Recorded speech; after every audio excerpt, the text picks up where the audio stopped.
episode of the Easy K Show. Guys, I am Darth Easy. And I'm Randy Cage. And this is episode 152 of the Easy K Show. Guys, I hope everyone's having a very good Sunday, getting ready to watch some football, I guess. There's not really any good games on, in my personal opinion. I'll probably be watching baseball later on, because I refuse to watch those damn Cowboys. And the damn Kansas City is just playing the Washington football team. I really don't want to watch that. And I was like, yeah, I mean, we got to watch Kentucky play last night, which, you know what? They scored twice on them. And that's more than any other team in college football has been able to do this year. So I walked away going like, you know what? The offense looked decent, and the defense held together for the first half. But, you know, Georgia's just an unstoppable force this year. And for us to hang in there for at least a half and then to score a second time, the only team in college football to do that, I'm pretty proud of the Wildcats. People might be giving them crap online, but I'm proud of what they did because it's Kentucky football. It's or there are probably some fans that would say what you usually say. Well, let's start getting ready for basketball season. Normally, not this year. So, speaking of sports, we're going to be talking about the second season of Ted Lasso, Apple Plus series, a show that I got you and a bunch of other people apparently hooked on. So let's, you ready to talk about this show? I'm ready. Let's do it. All right. First off, let's watch the trailer for the show. Okay. The Ted Lasso welcome wagon has arrived. Ted!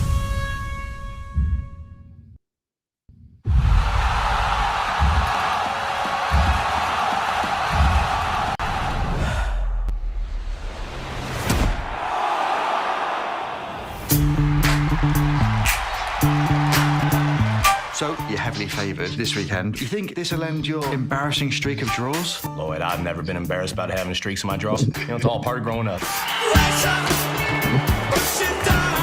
I got a question for you. Has a team like us ever won the whole chimichanga? Not for 40 years. Oh! No, you don't come in through here. That's fine. Yeah, I got you. It's like Dukes of Hazzards. Y'all probably call it the Earls of Risk over here. Wake up, Stan. I think it's time for these young fellas to meet that guy. Oh, no. Odessa. Hey, you little turd birds! Start touching your toes! And touch each other's toes! What? How long was I have? Not as long as last time, but nobody was hurt. Okay. People saying there's something wrong with us. Not the way I see it. I believe in communism. Rom communism, that is. If Tom Hanks and Meg Ryan can go through some heartfelt struggles and still end up happy, then so can we.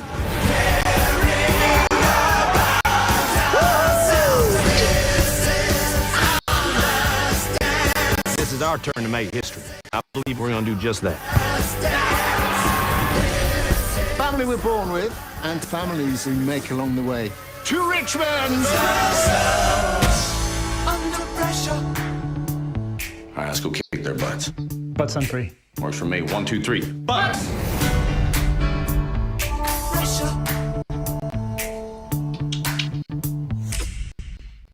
All right, yeah, that's the Ted Lasso trailer. Now let's talk about the show. So, you know, season 2, you never know. You really just never know what a sophomore season is going to do. Are they going to be able to recapture the magic of the first season, or is it going to fall completely on its back? And I am happy to say that the second season was just as good as the first season of Ted Lasso. I don't know if it's better than the first season of the show, but I really did enjoy the second season of Ted Lasso. You? Yes, I think it is better. Okay. I enjoyed it.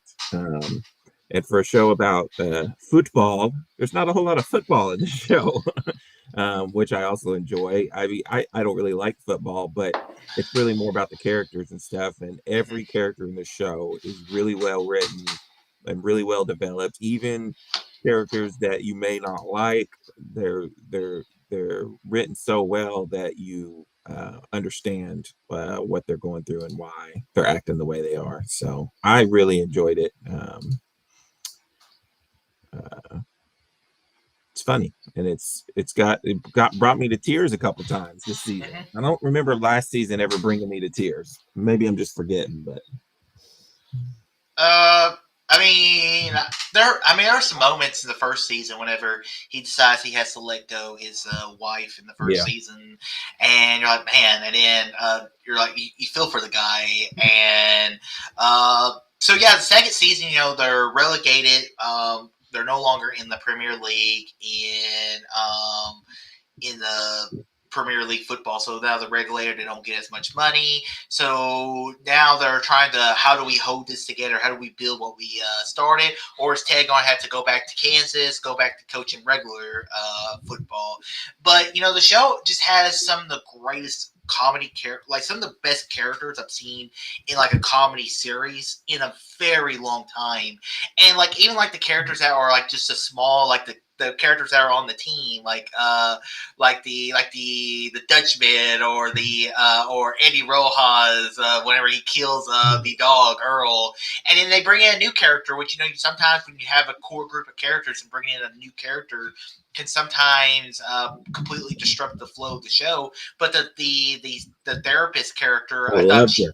I thought she did such a great job. She had Yeah. a very dry sense of humor, and I thought she was very funny in the episode. She and Ted, they seem like they're just like these opposite personalities that just wouldn't be able to clash together. But at the end, there was that really personal relationship, and I like how even like her, she has to grow as a person.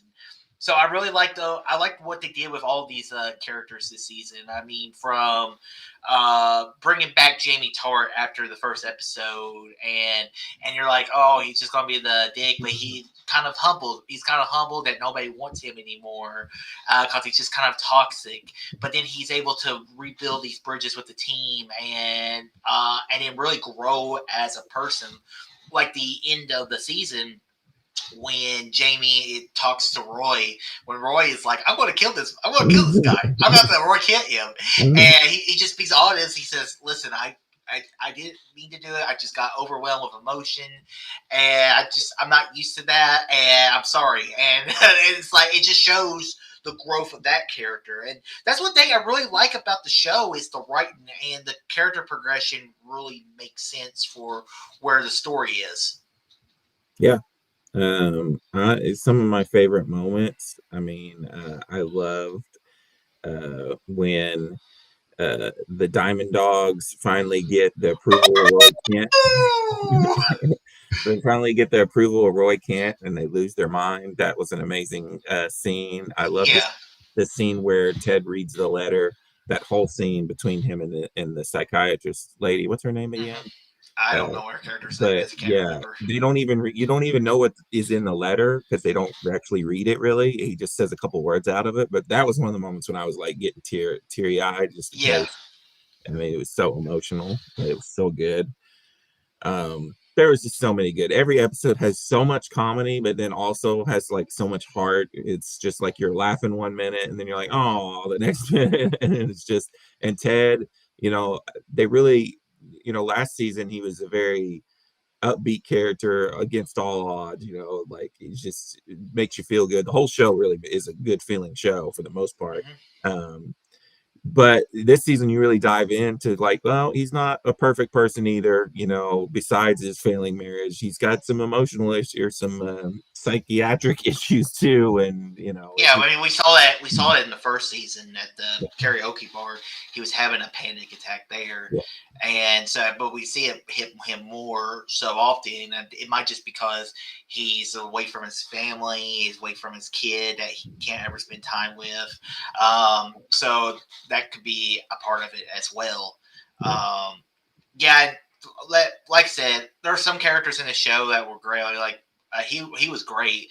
The Roy Kent story was very good. Roy Kent, he was like at the beginning of the season was coaching his niece to play football, and then he moves on to becoming a broadcaster. And he's actually pretty good at it. But then he's like, and I love episode 5 was probably my favorite episode of the season.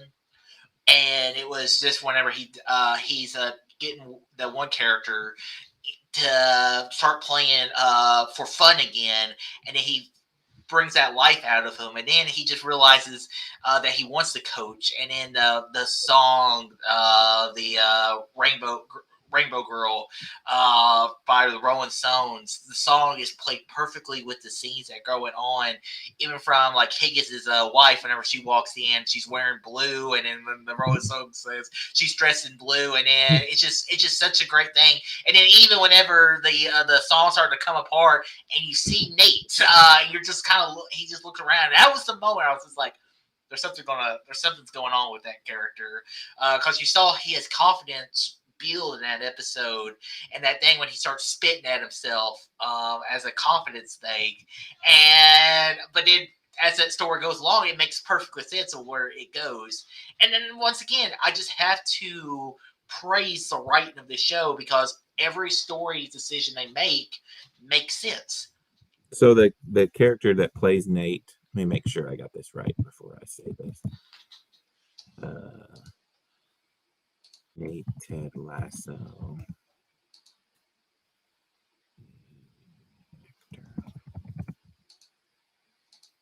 Yeah. Okay, so his name's Nick Mohammed, and I have this tweet from him because after I watched the show, I was like a lot of people, if you go online, there's comments about Ted's relationship with the therapist and how it's not really very ethical, which I think is dumb. It's a show, but whatever. But the other negative comments, there's a lot of negativity around Nate, which, that's kind of purposeful. I mean, he's basically turned to the dark side by the end of this season. Well, the actor who played Nate, he went online and tweeted that, they deliberately did a lot of things that I didn't even notice throughout the show. Like, I'll just pick out some of them because this tweet is ginormous. But the hair color changed throughout the season. That was deliberate. Like, he's slowly going gray. And then when you finally see him in that very last shot, he's full gray. The first time we ever see Nate, he's shouting at Ted.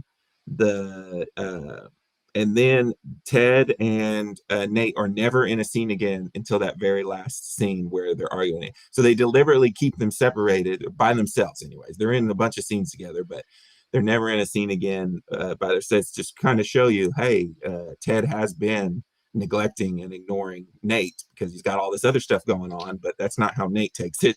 Nate takes it as, hey. Yeah, I mean, a lot of things like, but I mean, he still has... I mean, it's just the way Nate takes it, but Ted's still like bringing in the false nine plan, the strategies. He takes in a lot of things. He just, the way he looks at it is that he's taking him for granted. He's taking whenever Roy joins the thing, kind of creates a tension between Ted and Nate's characters. The whole thing with him kissing Roy's girl too, the way they play that off is like Keeley, they're like, oh, well, he's all mad about what's his name kissing her, but when he finds out that Nate kisses, he's like, it's not a big deal. And that really, crushes his confidence too. He's like, why does my kiss mean nothing? But there's a whole, if you go online and look up Nick Mohammed, there's a whole list of things that they did throughout the season with his character that you're like, whoa, like they really put a ton of thought into his transition to the dark side. And like little subtle things and stuff. It's pretty interesting stuff.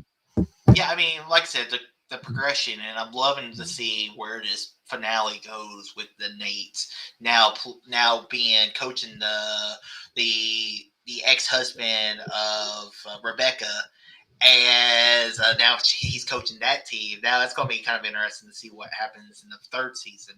So also you have stuff going on with Rebecca where him and Sam are hooking up together on Banter, the dating site that Keely will eventually, which will help her move on to her next stage in the next season of the show. So I like to see. It was a weird relationship. I kind of liked it at the end. It's like it's kind of odd, and she even mentions it many times, and I really like that. I thought that relationship was interesting. I like it too. At first it can seem like it was going to be her and Ted, which I think is kind of maybe where they could go with it at some point in time. But the one relationship that I don't want them to mess up is the Roy Kent and Keeley relationship. Hopefully, they may have a little turbulence, but they stay strong because I think that's a good relationship, and I don't want them. I don't think it will. I don't think it will work out. No. But which is fine because you know how I feel about like romantic comedies. My favorite romantic movies are the ones where they don't end up together in the end, and you're not sad that it didn't happen. You're happy it happened. And I think that's the thing. And I love the season with the rom-coms. Like the scene whenever he goes, I believe in communism. Rom-communism. That means everything will work out in the end. And going back to the Sam character, I really liked what they did with his character. I liked how he was boycotting the Dunbar heir who was destroying Nigeria. I thought that was a very powerful moment. A lot of conservative people would probably not like that scene because that's kind of like what the NFL and all of them kind of do when they're boycotting stuff. So to get a little controversial, but I really like that scene and. Just to show him stand up, but then that just shows his character keeps growing. And at the end, whenever him and that one guy from Gandhi wants him to come to join his football league and play in Africa. And I thought that was a really cool moment where he was like, "Oh yeah, it's very, very nice," and he might be a foil for Sam in the next season. And I like that little funny moment at the end of the season where Ted was like, "Man, I was really looking forward to shaking what's his face's hand." Yeah, such a good handshaker. Yeah. Also, last thing I really want to talk about is the beard episode. What do you think of the solo beard episode? That was probably my least favorite episode. Oh, okay. So I really enjoyed the episode. I thought it was a fun little adventure. It's kind of random.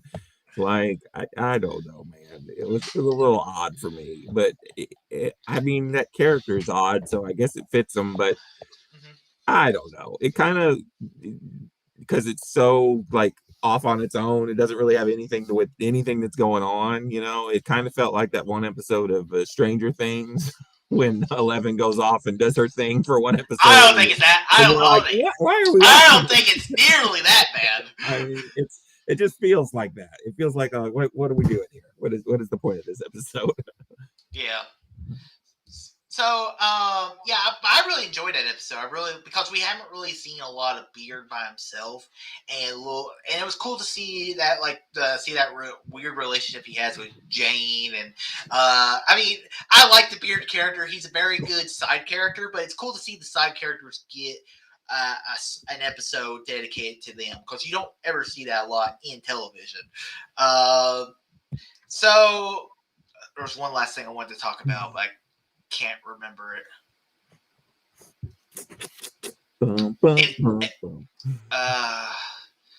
No, I think I'm satisfied. I mean, pretty much with. It's a good show, good season. You were talking about maybe like how the creators don't want to drag this on for too much longer, which is good. I'd like a nice story, and we don't. Yeah, what I've read is the writer of the show wrote the show originally for a 3-season arc, and he says the story wraps up in the 3rd season. And Jason Sudeikis, they shoot this show in London, they shoot this show in England, and he just got a divorce with his wife, and he's away from his kid, and he doesn't want to be doing the show in London. So, and that brings up an interesting opportunity to bring the show to the States. And maybe has him coaching regular football. Maybe bring in him. Maybe bring in Beard, and maybe bring in it'd be funny because the whole idea of the show is a fish out of water. Some guy who's never coached a sport going over to coach a new sport. It'd be fun to watch Roy Kent come over to be like a defensive coordinator for Ted's team. I mean, that's a little ridiculous at the point, but I love Brent Gosling so much in the show. He is one of my favorite parts of the show, other than Sudeikis in the show. That's what makes the show great, though, is the characters, and that's one thing that makes any good comedy series good. Is you got to have good characters. Like, you watch Friends all the time. You don't really care what's going on around. You just want to be around these characters, and that's how I feel about Ted Lasso. I really enjoy these characters, and I just want to be part of their lives. And I'm looking forward to see how it wraps up. If it's the last season next year, or 2 years, who knows how long the next season will be. They haven't really said. But overall, good season. Looking forward to next season. Favorite show so far this year. All right, guys. That ends another episode of the Easy K Show. Guys, I hope we got you interested in actually maybe watching this show, because, not a lot of people have probably watched this, especially around here. But, maybe this will be a show that we're like, oh, check that out. I'm in for a good comedy series that has a good heartwarming message. Also, guys, make sure you check us out here. You can check out Randy Cage on his Letterboxd. You can read his reviews. He should have a review of No Time to Die and The Last Duel coming up. Me and him saw that movie this weekend. Looking forward to reading that, seeing what he actually thought of those films. And, guys, you can check out my YouTube channel. I've been posting a lot of reviews this week, a bunch of TV reviews, and I'll also have a review of No Time to Die and The Last Duel out sometime this week, and maybe Halloween Kills. I don't know if I'm going to watch it this week, today or not. If I don't watch it today, review probably won't be out for a while. So, and also, guys, make sure you check us out here every week on the Easy K Show, on the Darth Easy YouTube channel. Next week, we'll be talking about the first season, maybe only season, of What If. And I'm looking forward to talking with Randy Cage. I know he's been a little negative on the season, so it's going to be kind of fun to maybe we'll have a different kind of polar opposite reactions to the show. So I'm looking forward to talking that all out next week with Randy Cage. 2 TV shows in a row. Look at us. Yeah. So, guys, that's it. So, guys, until next time.